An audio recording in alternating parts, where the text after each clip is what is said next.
Another tragedy this morning. Several people were injured when a Washington, D.C. pedestrian bridge collapsed. As the network's Emma Delamo reports, this cave-in hits close to home for Florida International University. A pedestrian bridge came crashing down yesterday afternoon onto an interstate in Washington, D.C., leaving several injured and 4 others waking up in the hospital this morning. Footage shows the collapsed bridge blocking both directions of the highway. According to D.C. Fire and EMS, there were no reports of people being trapped. However, a hazmat crew was at the scene mitigating a fuel leak from a diesel truck that was partially beneath the bridge. The collapsing of the bridge in Washington, D.C. is similar to that of the bridge that collapsed back in March of 2018. Behind me, you can see the remains of the pedestrian bridge that fell outside Florida International University on the intersection of Southwest 8th Street and Southwest 109 Avenue.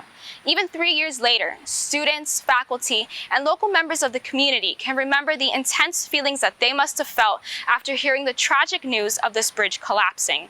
In total, there were 6 killed by this bridge collapse, 10 were injured, and 8 vehicles were crushed here when this bridge fell in Sweetwater. Gabriela Solorzano, a recent FIU graduate who was a student at the time of the bridge collapse, has not forgotten the tragic incident and remembers her friend who was a victim in the collapse. She was just a normal FIU student like the rest of us, and you would never think that could happen to someone that you know.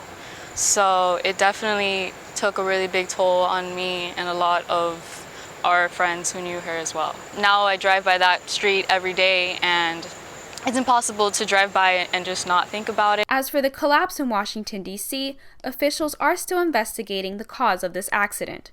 Reporting for the South Florida Media Network, this is Emma Delamo.